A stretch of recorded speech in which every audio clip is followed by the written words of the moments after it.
Dear students, I hope आप लोग अपनी पढ़ाई को बहुत जम के और अच्छे से कर रहे होंगे। यहाँ देखिएगा आने वाले एग्जाम, सो घबराना नहीं है, सिर्फ ध्यान से फोकस करके चलना है, ठीक है। बहुत जम के पढ़ना है और किसी भी बेकार की बातों पे ध्यान नहीं देना है।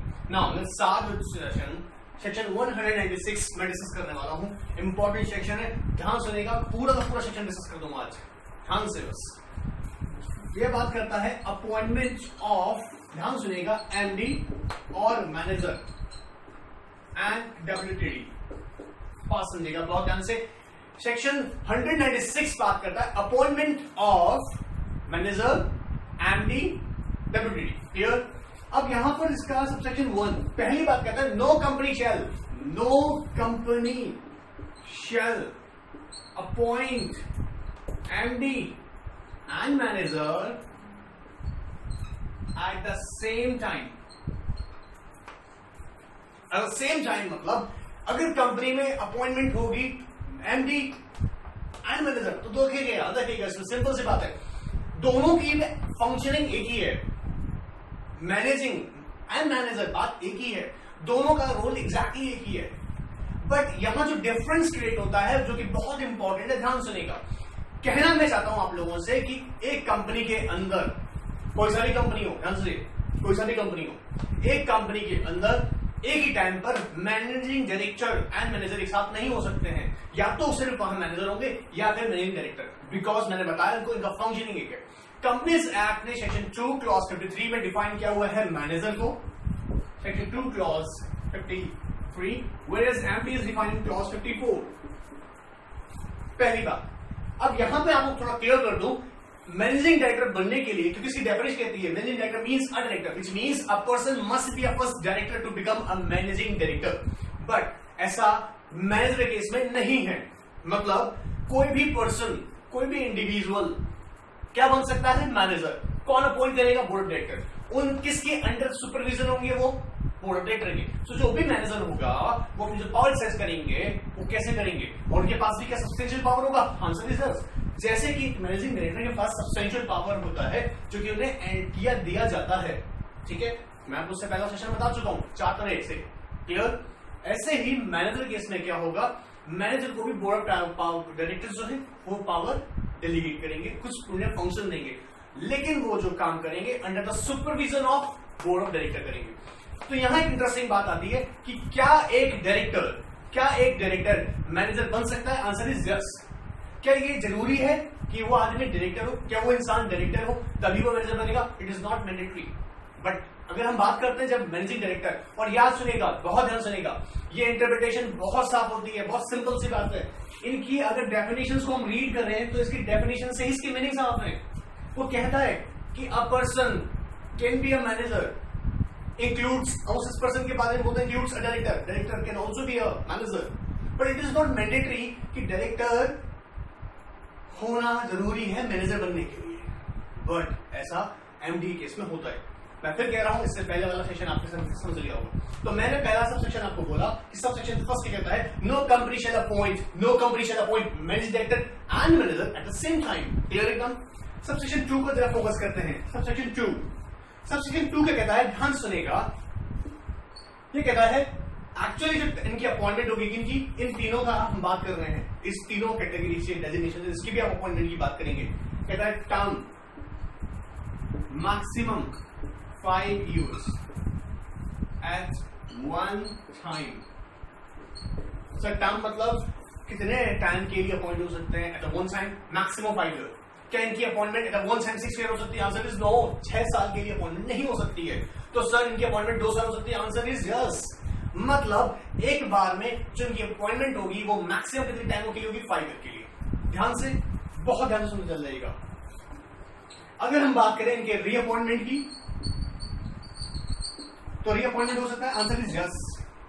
Sir is there any cooling period? बहुत ध्यान से सुनना, एग्जाम में छोटे छोटे पॉइंट्स ऐड होकर क्वेश्चन जब बनता है तो कंफ्यूजन क्रिएट करता है। मैं हर एक वीडियो में कोशिश पूरी आप लोगों के लिए कर रहा हूं कि एक एक पॉइंट हम लोग निकाल सकें, ठीक है।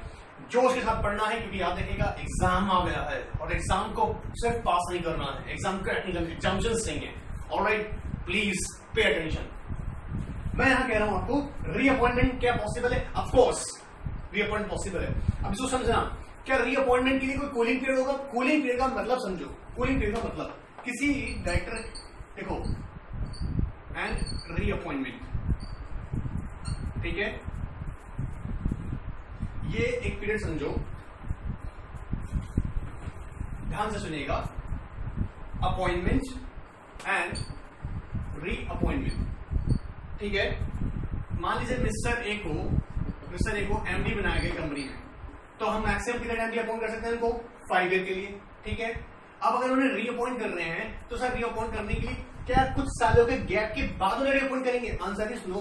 आप उन्हें अपॉइंट कर सकते हैं, आपको कुछ साल वेट नहीं करना पड़ेगा उनके रीअपॉइंटमेंट के लिए। लेकिन सबसेक्शन 2 एक बात बड़ी इंपॉर्टेंट कह रहा है, no reappointment shall be made, ध्यान सुनिएगा, no reappointment shall be made earlier than 1 year before the expiry of term of his, क्या sir? Before the expiry of his term, before the expiry of his term मतलब sir देखिए, मान लीजिए mister A जिनको हमने MD बनाया है ना, उनको 3 साल के लिए अपॉइंट किया है, ठीक है, उन्हें 3 साल के लिए अपॉइंट किया गया है, 3 साल की अपॉइंटमेंट। अब मैं आपसे कह रहा हूं फर्स्ट ईयर सेकेंड ईयर, आप सेकेंड ईयर में ही उनकी रीअपॉइंटमेंट कंफर्म नहीं करेंगे, मतलब सर थर्ड ईयर में जब आ जाएंगे, तो कहने का मतलब क्या है? मतलब no reappointment shall be made, ध्यान से सुनेगा, no reappointment shall be made before the expiry of, अब earlier than 1 year, earlier than 1 year before the expiry of his term, तो no reappointment shall be made, बोलो ना, no reappointment shall be made earlier than 1 year before the expiry of his term। सब समझा दीजिएगा, सुन लीजिएगा, ध्यान से देख लीजिएगा। मिस्टर ए को हमने अपॉइंट किया था 3 ईयर के लिए, ईयर 1, ईयर 2, ईयर 3। क्या ईयर 2 पर ही रीअपॉइंटमेंट का प्रपोजल कंफर्म करते हैं? Answer is no. सर क्या इस ड्यूरेशन में हम उनका रीअपॉइंटमेंट कंफर्म कर सकते हैं? Answer is yes, of course. Clear एकदम? तो मेरा मतलब आपको सिंपल है, सबसेक्शन 2 ने साफ साफ बोल रखा है, मैक्सिमम कितने टाइम के लिए अपॉइंट होंगे? Maximum at one time 5 year, ठीक है। रीअपॉइंटमेंट करना है तो no reappointment shall be made, no reappointment shall be made earlier than 1 year before the expiry. Expiry कब होगी? 3 पर, और आप पढ़ रहे हो अर्लियर देन 1 ईयर, अभी 1 साल बाकी, और उससे पहले क्या अपॉइंटमेंट हो सकती है? रीअपॉइंटमेंट नहीं होगी।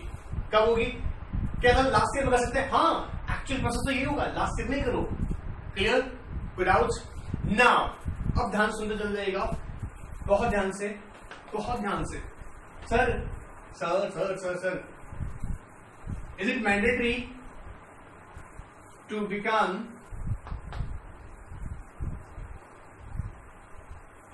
पूरा ही क्लीन करते हैं। आइए सुनिए, मेरा क्वेश्चन एक सिंपल सा आपसे सुनिए, क्या मैनेजर बनने के लिए डायरेक्टर बनना मैंडेटरी है? First a person must be a director to become a manager. Comment box में आंसर जरूर कीजिएगा अगर आप लोग पढ़ रहे हैं तो। ऑलराइट, सिर्फ इसी इंटरैक्शन सेक्शन से हम लोग अच्छा और इंप्रूव कर सकते हैं। क्लियर? एंजॉय करते चले जाएगा स्टडी को आगे। अब मैं बात कर रहा हूं सब सेक्शन 3 का।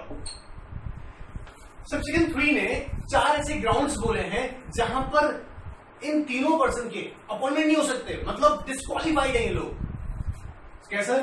Section 196 subsection 3 provides disqualification grounds. किसके लिए सर? एमडी, मैनेजर और डब्ल्यूटीडी। ये लोग अगर 3-4 ग्राउंड्स में आ गए ना, इन लोगों का अपॉइंटमेंट नहीं हो सकता एज एमडी, मैनेजर और डब्ल्यूटीडी। क्लियर? नाउ लिसन, कौन कौन से ग्राउंड है? पहला, इसे बोलेंगे डिस्क्वालिफिकेशन, ठीक है।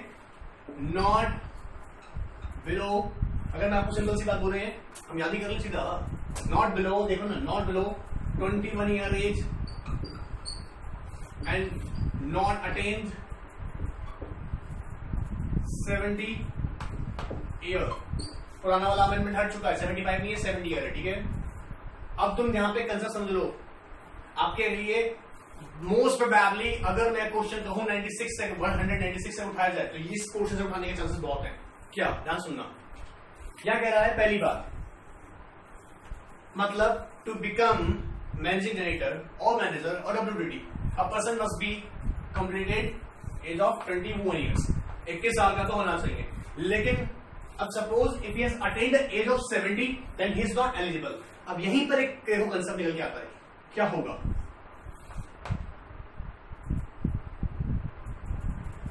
It is possible,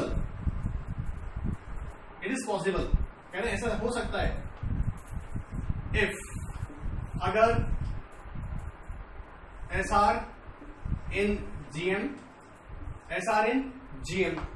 special resolution pass करके, suppose a person who has attend the age of 70 years, sir he is not eligible to become MD or manager WD, of course he is not eligible, but if company pass special resolution in general meeting then such person can become MD WD और manager बन सकता है। तो पहला person आ रहा है exam में, ध्यान रखिएगा क्या इसके लिए ऐसा पास हुआ है, ऐसा का मतलब समझ रहे हैं ना, 75% वोट्स इन फेवर, मतलब ऐसा पास करने के लिए कितना 75% वोट इन फेवर आना चाहिए। सर प्रॉब्लम हो गया, ऐसा नहीं हुआ, तो ध्यान सुनो, अगर ऐसा होता है कि ऐसा नहीं हुआ, मतलब ऐसा नहीं हुआ, तो क्या करना है, ध्यान से सुनेगा। अब अगर but if vote cast in favour is more than vote cast against. अब तुम ध्यान सुनो, मैंने बोला पहला बात, जिसका एज 70 हो चुका है वो एलिजिबल नहीं है, बट अगर वो कंपनी और बोर्ड ऑफ डायरेक्टर एक्चुअली इसको रिकमेंड करते हैं कि मिस्टर जो भी हैं उनको हम एमडी बना रहे हैं और बहुत ही वेल क्वालिफाइड और इंटेलिजेंट और नॉलेजेबल पर्सन है, एक्सपीरियंस पर्सन है, इन्हें कंपनी का एमडी या मैनेजर या डब्ल्यूडी बनाना चाहिए। लेकिन अगर ये पॉसिबल नहीं होगा क्योंकि एक्ट ने मना कर रखा है, तो एक्ट ने थोड़ा सा रिलैक्सेशन दिया, क्या दिया कि अगर कंपनी के share holders in general meeting special resolution पास करते हैं तो पॉसिबल है। बट सर उस मीटिंग में हुआ ये कि स्पेशल रेजोल्यूशन पास ही नहीं हो पाया, बिकॉज स्पेशल रेजोल्यूशन के लिए फेवर में वोट चाहिए 75% और ऐसा नहीं हुआ। अब क्या होगा, क्या सर अभी पॉसिबल है? हाँ, एक पॉसिबिलिटी और भी है अभी भी। क्या अगर उस मीटिंग में जहां रेजोल्यूशन पास कराया गया एसआर, अगर वहां पर वोट अगर फेवर में ज्यादा आ जाते हैं वोट अगेंस्ट के, मतलब सर अगर एक वोट भी फेवर में एक्स्ट्रा आ जाता है, एक्स्ट्रा, ठीक है, मतलब अगर मैं कहें टोटल वोटिंग फेवरेबल ही रही, स्पेशल रेजोल्यूशन ऐसी नहीं रही बट फेवरेबल रही, लाइक ऑर्डिनरी रेजोल्यूशन, क्लियर है? अगर ऐसा रहा तो क्या करेंगे, बोर्ड ऑफ डायरेक्टर्स, ध्यान सुना, board of directors make the application to central government. Here the central government means Ministry of Public Affairs, alright? So board of director make the application to the central government and request to the central government to permit such person to become MD or manager or WD। तो क्या होता है ऐसे cases में, जब भी variances आते हैं तो बोर्ड ऑफ डायरेक्टर अगर देखते हैं कि इंसान का अपॉइंटमेंट कंपनी के बेनिफिट में है एज ए MD और मैनेजर और WD, ठीक है, तो वो क्या करेंगे, सेंट्रल गवर्नमेंट को एक एप्लीकेशन देंगे, बोर्ड ऑफ डायरेक्टर्स, वाला बोल रहे हैं बोर्ड ऑफ डायरेक्टर्स, क्लियर? और अगर सेंट्रल गवर्नमेंट अप्रूव करता है तो याद रखिएगा उनकी अपॉइंटमेंट हो सकती है। तो हमने एक बात समझाना, 70 पर अपॉइंटमेंट नहीं होगा, एसआर पास कर लिया तो हो सकता है, एसआर पास नहीं हुआ फिर तो अगर एक वोट भी फेवर में, मतलब एक्स्ट्रा वोट आ गए हैं, लाइक ऑर्डिनरी रेजोल्यूशन, क्लियर, जो मैंने यहाँ बात लिखा हुआ है, तब वो डायरेक्टर्स सेंट्रल गवर्नमेंट को एप्लीकेशन देके उनके अपॉइंटमेंट के लिए परमिशन ले सकते हैं और उनकी अपॉइंटमेंट वैलिड होगी, क्लियर? अब यहाँ तक बस में तो डिस्क्वालिफिकेशन का पहला ground, not till the age of 21 years and not at the age of 70 years, इसका एक एक्सेप्शन यहाँ प्रोवाइडेड है, तो डिस्कस किया भी। नाउ सेकंड, ध्यान सुनो ना, undischarged insolvent, he is undischarged insolvent और adjudicated as insolvent at any time. Undischarged का मतलब मामला कोर्ट में है, अभी कोर्ट ने बरी नहीं किया है और स्टिल ही इज अनडिस्चार्ज। देखिए दूसरी होती है डिस्चार्ज का मतलब जो चार्जेस उनके ऊपर लगाए गए थे, जो एलिगेशन उनके ऊपर लगाए गए थे, रिलेवेंस जो कि रिलेटेड है किससे, इंसॉल्वेंसी से ना, उसका मामला कोर्ट में है, कोर्ट ने बरी नहीं किया, इसे बोलते हैं अनडिस्चार्ज इंसॉल्वेंट, क्लियर? और सुनिएगा, या उनके ऊपर अभी भी उनकी लायबिलिटी बनी हुई है, that's why we are calling him undischarged insolvent. या फिर adjudicated as insolvent, adjudicated as an insolvent, I hope insolvent का मतलब पता होगा यार, ठीक है, adjudicated as an insolvent at any time. Sir कभी भी अपनी वो जिंदगी में कभी भी अगर कोर्ट ने उन्हें एक बार इंसॉल्वेंट डिक्लेयर करे था, क्या एडजुडिकेटेड एज एन इंसॉल्वेंट, क्या सर इंसॉल्वेंट बोल रहे हैं, इंसॉल्वेंट नहीं, he has been adjudicated as insolvent at any time, जिंदगी में कभी भी एक बार हो चुके हैं, एलिजिबल नहीं है। अदरवाइज जनरली क्या होता है, एक इंसान अगर एक बार अगर इंसॉल्वेंट डिक्लेयर हो गया है तो अपना लाइफ वापस स्टार्ट कर सकता है, एंजॉय कर सकता है, लेकिन ऐसा अदरवाइज में नहीं है, ठीक है, क्लियर है यहां तक? आगे बात सुनेगा। Third, suspend the payment of creditor, creditor का पैसा नहीं दिए हैं, बुद्धू बनाए उनको, चीट किए हुए हैं, या कंपोजिशन किया है सबने, suspend the payment of creditor और composition with the creditor. Composition मतलब उनके साथ मिलकर चीट किए हुए हैं, क्लियर है, उनके साथ चीट किए हुए हैं, क्लियर, उनका पेमेंट नहीं दिए हुए हैं। फोर्थ, ध्यान सुनना, ध्यान से सुनो ना, he has been convicted by court of offense, he has been convicted by court of offense and sentenced for imprisonment more than 6 months। सच 6 महीने का है तो अप्लाई नहीं हो रहा। ऐसा किसी केस में जहां ऑफेंस की बात हो रही है, उन्होंने कोई ऐसा एक्ट परफॉर्म किया था जिस एक्ट के अंदर कोर्ट ने उन्हें 6 महीने से ज्यादा का सजा दिया हुआ है, तो याद रखिएगा डिस्क्वालिफाइड, क्लियर है। तो देखिए सेक्शन 196 सबसेक्शन 3 4 बातें बोलता है सिंपल सी। अब देखो उसको सिंपल एकदम। पहला, not below the age of 21 years, not in the age of 70 वाले केस में एक्सेप्शन आपको बता रखा है, clear.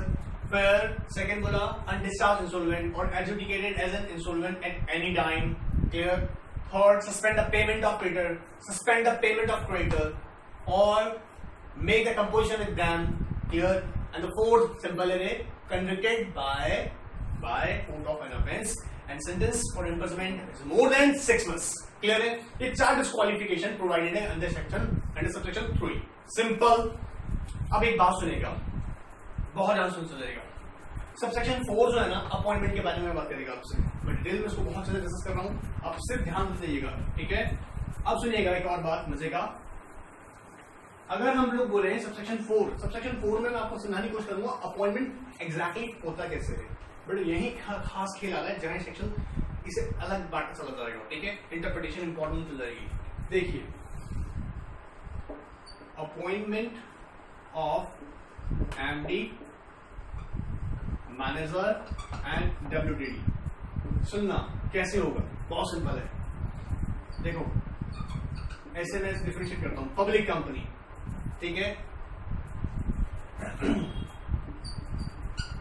Private company and the government company. याद करने का बेस्ट तरीका आपको एकदम याद रहेगा, जब हम बात करेंगे गवर्नमेंट कंपनी का या प्राइवेट कंपनी साथ में, तो अगर इनकी अपॉइंटमेंट पब्लिक कंपनी में हो रही है तो याद रखिएगा we are in board meeting plus OR in general meeting, clear. जब हम बात करेंगे यहां पर ना, तो यहां चाहिए we are in board meeting, दोनों केसेस में एज इट इज चलेगा, सेम है ये, ठीक है, और इसका कोई जरूरत नहीं है। मतलब सर प्राइवेट कंपनी में एमडी, मैनेजर और डब्ल्यूटीडी के अपॉइंटमेंट बोर्ड ऑफ डायरेक्टर ही करेंगे, और गवर्नमेंट कंपनी के केस में। लेकिन कंपनी पब्लिक कंपनी है तो उस केस में क्या होगा, बोर्ड रेजोल्यूशन पहले बोर्ड मीटिंग में पास होगा, सेक्शन 179 याद कर लीजिएगा, पावर ऑफ बोर्ड, ठीक है। और फिर नेक्स्ट क्या सर, नेक्स्ट जनरल मीटिंग में, यहां जैसे हुआ उसका नेक्स्ट जनरल मीटिंग में ओआर पास करके उनकी अपॉइंटमेंट कंफर्म की जाएगी।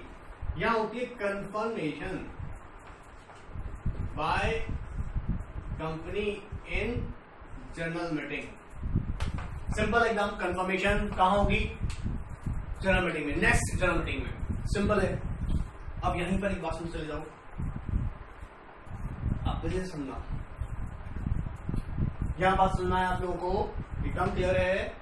अब सुनो एक बात, देखो अगर मैं आपको एक मजे का बात यहीं ऐड करता हूं, देखो सर, अगर मान लीजिएगा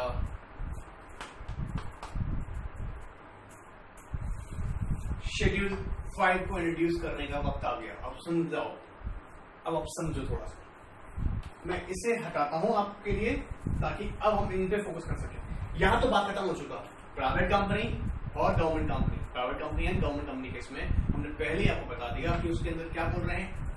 यहां हमने इसको पहले समझा, public company we are in board meeting pass होगा प्लस वो are in general meeting. Clear है? अब आप ध्यान से सुनना, जो इंटरेस्टिंग यहां अलग होने वाला है, ध्यान से। शेड्यूल 5 का मैं बात कर रहा हूं। कैसा शेड्यूल 5? अगर शेड्यूल 5 में जो 4 ग्राउंड्स दिए हुए हैं, ध्यान सुनना, शेड्यूल 5 में बताने वाला हूं 4 ग्राउंड्स दिए हुए हैं कुछ। अगर उन 4 ग्राउंड्स में अगर वो इंसान, वो जिसको हम अपॉइंट कर रहे हैं एमडी, मैनेजिंग डायरेक्टर, मैनेजर या फिर होल्डिंग डायरेक्टर, उन 4 ग्राउंड में किसी भी एक ग्राउंड में अगर फॉलो हो गया तो सेंट्रल गवर्नमेंट की अप्रूवल लेनी मैंडेटरी है। बात समझ आ रहा है? समझिएगा। शेड्यूल 5 एंड उसका बात करेंगे हम लोग पार्ट 1। 4 बातें हैं। पहला सुनिए ना, no not convicted for any period under economic laws. अभी इकोनॉमिक लॉज के लिस्ट जो है ना सुनते चले जाओ, जैसे स्टैम्प एक्ट, ठीक है, SEBI, competition act, GST, income tax, custom, central excise. याद कर लें, आइए सुनिए, याद करते हैं, लिस्ट लंबा है, ठीक है। जितने भी इकोनॉमिक लॉज है ना, इकोनॉमिक लॉज, उसमें उन्हें 1 साल की भी इम्प्रिजमेंट, सर 1 साल, अरे 1 दिन की भी इम्प्रिजमेंट नहीं हुई हो, बस सुना रहा है सर, 1 दिन का, हाँ, इम्प्रिजमेंट बिल्कुल नहीं होना चाहिए सर। आप समझ लीजिएगा। देखिए सुनिए, हम कह रहे हैं मैनेजिंग डायरेक्टर, मैनेजर और डब्ल्यूडी, इनकी जब अपॉइंटमेंट की जा रही है ना, तो पब्लिक कंपनी के अंदर, ठीक है, बीआर पास किया इन बोर्ड मीटिंग और ओआर पास किया इन जनरल मीटिंग। सिंपल। अब हो क्या रहा है कि अगर मान लीजिएगा वो ही इंसान शेड्यूल 5 में जो 4 ग्राउंड रखे हैं उस कैटेगरी में फॉल होता है, अगर उन कैटेगरी फॉल होता है तो उन्हें लेना पड़ेगा क्या? अप्रूवल। किससे? सेंट्रल गवर्नमेंट से। तो मैंने जो पहला आपको बोला वो कह रहा है, शेड्यूल 5 का पहला बात वो कहता है, वो इकोनॉमिक लॉज में कन्विक्टेड मतलब जेल हुआ ही नहीं है, नो सेंटेंस फॉर इम्प्रिजनमेंट, और ही इज नॉट कन्विक्टेड, ठीक है, not convicted for any period under economic laws. Economic laws क्या क्या होते हैं? स्टैम्प एक्ट में SEBI, competition act, FEMA, central excise, custom, GST, income tax, competition act, economic commercial act, commodities, जितने भी economic laws है ना, इन सिंपल वर्ड्स, इनमें उन्हें 1 दिन का भी इम्प्रिजमेंट नहीं हुआ, he has not been convicted, ठीक है। अगर सर नहीं हुआ है, ऑलराइट, और फाइन एक्सीडिंग 1000 रुपीज, ये और फाइन एक्सीडिंग 1000 रुपीज, सिंपल। अच्छा, 1000 रुपए का फाइन कोर्स लॉजिकल बात है, इकोनॉमिक लॉज है, कहीं ना कहीं फाइन लग ही जाता है, ठीक है, जितने मैं आपको बता रहा हूं इनके अंदर। तो कह रहा है कि sir he has not been convicted, ठीक है सर, इन लॉज में उन्हें एक बार कन्विक्शन हो चुकी है, याद रखना, लेकिन हम पहले कह चुके हैं, कन्विक्शन का मतलब यहाँ नहीं 6 महीने से ज्यादा है, 6 महीने से ज्यादा है तो पहले बता चुका हूँ, सेक्शन 196 सेक्शन 3 के अंदर डिस्क्वालीफाइड है, नहीं होंगे अपॉइंट। लेकिन इन लॉज में अगर उन्हें पहली बार 1 दिन की भी, सुनो ना, 1 दिन का भी इम्प्रिजमेंट नहीं हुआ है तो फिर तो सीधा अपॉइंटमेंट जनरल मीटिंग में हो जाएगा कन्फर्म। लेकिन अगर इसमें आ गए, इस कैटेगरी में है वो, तो सेंट्रल गवर्नमेंट का अप्रूवल चाहिए। क्या कह रहे हैं? Not convicted for any period under this laws, ठीक है, किस कौन से लॉज में? इकोनॉमिक लॉज में, और फाइन एक्सीडिंग 1000 रुपीज। सर 1000 से ज्यादा का फाइन लगा उनके ऊपर, सेंट्रल गवर्नमेंट का अप्रूवल देना पड़ेगा before appointment. Before such appointment board director has to take approval from the first central government. Clear एकदम। दूसरा, he has not been detained, detained मतलब डिटेन, उन्हें पूछताछ के लिए पकड़ा नहीं गया था या उन्हें जेल नहीं की गई थी। कौन से एक्ट में? ध्यान सुनना, conservation of foreign exchange, conservation of foreign exchange, conservation of foreign exchange and prevention of smuggling activities Act 1974. ध्यान सुनिएगा. He has not been detained under sir कितने टाइम के लिए? कभी नहीं. He has not been, समझ रहे हैं आप लोग? He has not been detained. कौन से एक्ट में? ध्यान सुनो. Conservation of foreign exchange. बोलो ना. Conservation of foreign exchange and prevention of किस चीज के लिए? रोको किस चीज को? Smuggling activities. तो कौन सा एक्ट है ये? Conservation of foreign exchange and prevention of smuggling activities Act. Alright, prevention of smuggling activities Act 1974. Simple एकदम. अगर इन दोनों कैटेगरी में से फॉल हो रहे हैं तो सेंट्रल गवर्नमेंट का अप्रूवल, तभी अपॉइंटमेंट होगा, अदरवाइज नहीं होगा. अगर सब नहीं है, ना तो उन्हें इसमें कोई कन्विक्शन हुई है, ना उन पर फाइन लगा हुआ है 1000 रुपीज तक का, उससे थोड़ी ज्यादा का, ना ही वो conservation of foreign exchange, prevention of smuggling activities act 1974 के अंदर डिटेन हुए हैं, तो सेंट्रल गवर्नमेंट का अप्रूवल नहीं चाहिएगा. क्लियर है? या फिर उनका एज, सुनो ना, सिंपल सा बात है, याद करो ना, उनका एज 21 तो होना मैंडेटरी, लेकिन 70 हो गया, एसआर पावर्स उनके फेवर में नहीं हुआ, लेकिन ऑर्डिनरी पास हो गया, सेंट्रल गवर्नमेंट का अप्रूवल बताए थे पहले. क्लियर है? एंड फोर्थ जो कि इंपॉर्टेंट समझो ना, प्रेसिडेंट ऑफ इंडिया, मतलब इंडिया रहे हो, इंडिया होना जरूरी. प्रेसिडेंट इन इंडिया तरीके से निकालेंगे. अरे 12 months preceding the, मतलब sir 12 months preceding the appointment of from such appointment. preceding का मतलब सुना रहे ना, आज अगर अपॉइंटमेंट कर रहे हैं तो उससे पिछला 12 महीने वो कहाँ रहे हो लगातार? इंडिया में. तो resident India in preceding 12 months from the such date of appointment. Simple एकदम, कोई डाउट इसमें? ये शेड्यूल देखिए 5 के अंदर पार्ट फर्स्ट में डिफाइन है. तो ये कब अट्रैक्ट होता है? ध्यान सुनो, ये कब अट्रैक्ट होता है? ये अट्रैक्ट जब होता है अगर जब हम पब्लिक कंपनी में एमडी, डब्ल्यूटीडी या मैनेजर का, जब फुल टाइम डायरेक्टर का अपॉइंटमेंट कर रहे हैं, तो उस केस में पहला क्या कर रहे हैं? Board director in board meeting section 179 board meeting में होगा अपॉइंटमेंट, याद कीजिएगा. फिर नेक्स्ट जनरल मीटिंग में ओवर पास करेंगे. क्लियर? लेकिन अगर वही इंसान इन 4 कैटेगरीज में आता है जो मैंने आपको शेड्यूल 5 में डिस्कस करी है, देन इन दैट केस इसे बोलेंगे variance in the position of appointment. तब क्या करेंगे? सेंट्रल गवर्नमेंट का अप्रूवल रिक्वायर्ड है. एकदम क्लियर है? समझ में आ रहा होगा? ठीक है. इसे सुनने के बाद में एक बार तुम रीड कर लोगे ना, एकदम क्लियर हो जाएगा. कीवर्ड्स यहां बता रहा हूं, हो सके तो प्लीज पॉज करके नोट भी कर लीजिएगा आपकी बेटर क्लैरिटी के लिए. क्लियर? नाउ अब अगर सबसेक्शन 5 तक देखें, सर एक क्वेश्चन है, सर क्या ये प्राइवेट कंपनी पे लगेगा? नहीं. सबसेक्शन 4 प्राइवेट कंपनी पे नहीं लगेगा, सर गवर्नमेंट कंपनी पे नहीं लगेगा. ऑलराइट सर, इनका हमने अपॉइंटमेंट कर लिया. सर एक क्वेश्चन है, सर इनका रिमूवल का बात करें तो बेटा अब देखो ना, पब्लिक कंपनी में अपॉइंटमेंट प्रोसीजर क्या है? पब्लिक कंपनी में कौन करता है? किसने किया? बोर्ड डायरेक्टर ने, फिर जनरल मीटिंग में. क्लियर है? अब जब हम रिमूवल का बात करेंगे ना, यही प्रोसेस चलेगा. ठीक है? लेकिन एक बात याद रखना, ये कंफ्यूजन बिल्कुल मत हो करना अपने माइंड में. इनकी अपॉइंटमेंट पहले मैंडेटरी है बोर्ड मीटिंग में ही होना, फिर ये रहेगी general meeting in case of public company. अगर क्वेश्चन में प्राइवेट कंपनी गवर्नमेंट कंपनी आता है तो बोर्ड ही करेगा. शेयर होल्डर का इसमें कोई लेना देना नहीं है. आपको सामने क्वेश्चन आ जाए कि शेयर होल्डर ने ऑब्जेक्शन रेज कर दिया कि इस पर्सन को आपने एमडी क्यों बना दिया गवर्नमेंट कंपनी में या प्राइवेट कंपनी में, उनसे बोला बस धन्यवाद, क्योंकि प्राइवेट कंपनी में हमारा कंपनी है, हम किसको बनाएंगे एमडी? एक डायरेक्टर डिसाइड करेगा. क्लियर?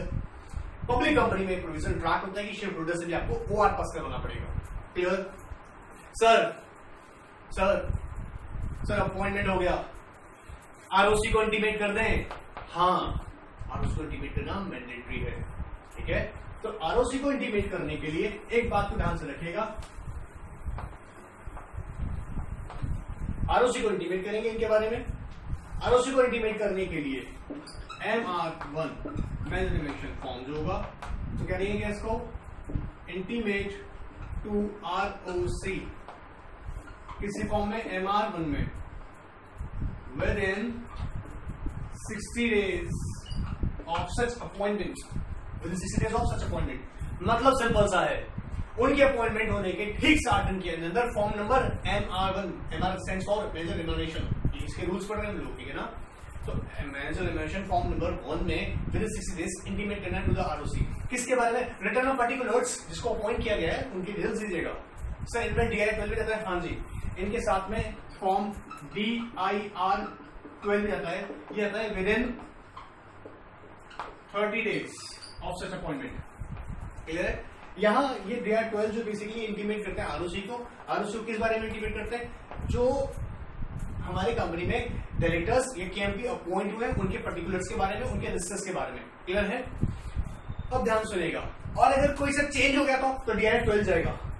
बहुत पकड़ मारा है, MR1 मत लगा देना, ये अक्सर कंफ्यूजन होता है। अक्सर लोग कंप्लायंस में भी गलती कर देते हैं, मैं ठीक है बताना चाहता हूँ आप लोगों को। तो DIR12 अगर उनकी अपॉइंटमेंट हो गई है या उनको रिमूव कर दिया गया या वो छोड़ के चले गए हैं, तब भी DIR12 वापस फाइल किया जाता है फॉर इंटीमेशन कि भाई अब ये हमारा कंपनी में नहीं है। क्योंकि अगर DIR12 अगर टाइमली फाइल नहीं करेंगे तो कंपनी पर जो ऑब्लिगेशन आएंगे प्लस जो कैंपस के ऑब्लिगेशन है उसके लिए वो भी लायबल हो जाएंगे। सो इंटीमेशन मैंडेटरी है। क्लियर है? तो कोई भी चेंज होगा उनके अपॉइंटमेंट में तब भी DIR12, अपॉइंटमेंट हो गया तब भी DIR12। कितना टाइम है? With in 10 days of such appointment. किसको? ROC को। क्लियर एकदम? अब एक बात और सुन लीजिएगा ताकि आपको क्लैरिटी मिल जाए। देखिए कंफ्यूज नहीं होना है, मैं यहाँ 196 के ऊपर पूरी बात कर रहा हूँ। यहाँ एक्चुअली अगर मैं कहूँ राइट मेथड ये भी है कि इसके साथ सेक्शन 203 को भी पढ़ना चाहिए, लेकिन मुझे थर्ड वीडियो आएगा आप लोगों की, नेक्स्ट वीडियो जो आएगा उसमें मैं कंक्लूड करूंगा बहुत सारी चीजों को। Section 2 clause 51, clause 53, clause 54, clause 34 के बारे में बात करूंगा। आई होप समझ रहे हैं मेरी बातों को, ठीक है। रूल 8A के बारे में डिस्कस करूंगा विद सेक्शन 203, ताकि उसके निचोड़ में आपको सब कुछ समझ में आ जाए। समझ में आया? तो इससे पहले वाला वीडियो, इस वीडियो को समझने के बाद 203 समझना एकदम इजी होगा और एक पूरा कंसेप्ट आपको एकदम क्लियर होगा। क्लियर? सो इस सीरीज में सिर्फ हम प्योरली बात कर रहे हैं सेक्शन 196 का, ठीक है।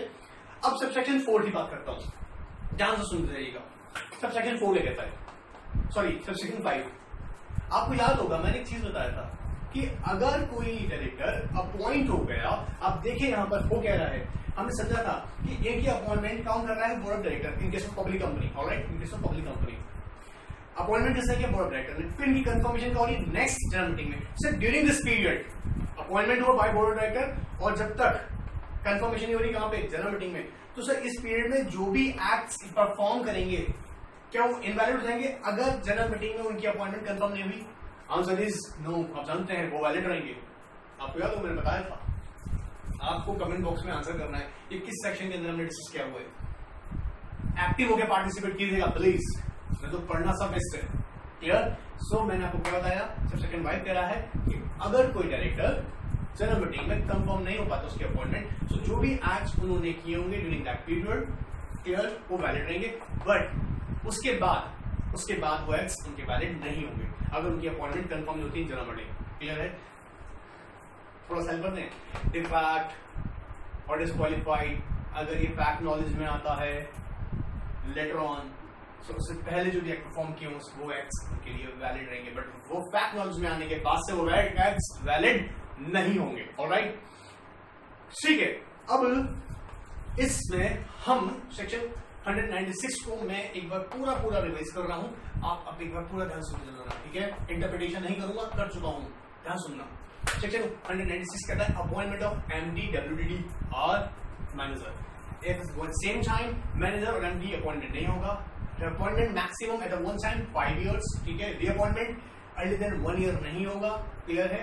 अर्लियर देन 1 year मतलब before the expiry of. Clear? इसके अलावा सेक्शन 3 में 4 डिस्क्वालिफाइंग ग्राउंड है। पहला हमने बात किया था जल्दी से, not below the age of 21 years and not attend the 70 अगर हो चुका है तब SR पास कर लीजिएगा। SR पास नहीं होता, लेकिन अगर OR पास हो गया है, मतलब वोट अगर पेपर में ज्यादा आए बट वो SR नहीं है, तो सेंट्रल गवर्नमेंट के अप्रूवल से अपॉइंटमेंट हो सकता है।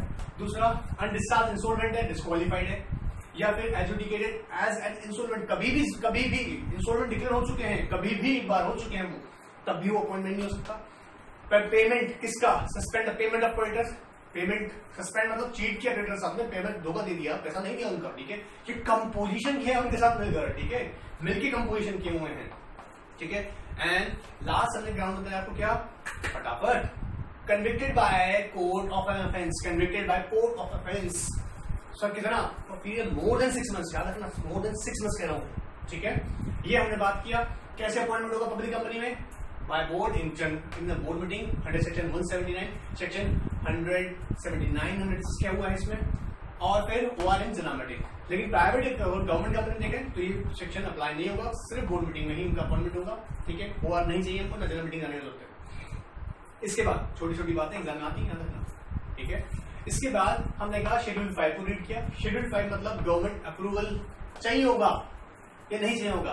अगर शेड्यूल 5 के अंदर 4 बातें लिखी हैं, उनमें से किसी भी बात में अगर वो फॉल हो गया तो चाहिए गवर्नमेंट अप्रूवल, नहीं हुआ तो नहीं चाहिए। वो 4 बातें क्या है? पहली बात, he has not been convicted for any period under any economic laws, Stamp Act, Competition Act, FAME, GST, income tax, customs, central excise, ठीक है। ये किस सबके सब कौन से हैं? SCRA, SEBI, सबके सब कौन सा है? इकोनॉमिक लॉज, ठीक है। इसमें उन्हें एक भी दिन का इम्प्रिजनमेंट नहीं हुआ है। सर हो गया था उन्हें 3 महीने का इम्प्रिजनमेंट हुआ था, तो याद रखिएगा सेंट्रल गवर्नमेंट अप्रूवल। सर उन्हें 1 साल का स्टैम्प एक्ट के अंदर 1 साल की उन्हें इम्प्रिजनमेंट हो चुकी है, सर सेंट्रल गवर्नमेंट का अप्रूवल दे देंगे। आंसर इज नो, नहीं।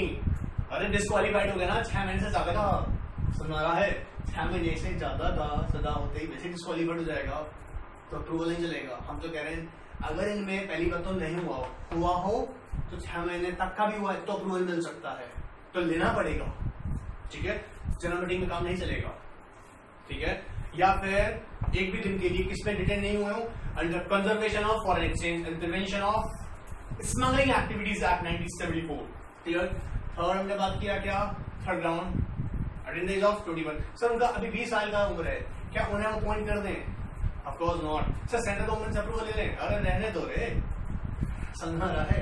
सेंट्रल गवर्नमेंट के अप्रूवल से भी नहीं होगा, 21 साल का इस तो चाहिए, ठीक है। लेकिन 70 साल हो गया तो बताया पूरा प्रोसेसर। और इंडियन रेजिडेंट कैसे पता लगेगा इंडियन रेजिडेंट? प्रीसीडिंग 12 मंथ्स का रिकॉर्ड चेक कर लीजिएगा। Preceding 12 months from the date of such appointment he resides in India में ही थे 12 महीना में, कब से? इस अपॉइंटमेंट के पिछले 12 महीने से, क्लियर है। आई होप इससे आपने समझ लिया है, देख लिया है, पॉइंट्स में रिवाइज किए हुए, क्वेश्चंस सारे एक साथ आ रहे हैं, याद रखिएगा, रेडी रहिएगा, उन्हें रिवाइज कीजिएगा, जो भी क्वेरीज है पूछते रहिएगा। एंजॉय कीजिएगा, गुड बाय, टेक केयर।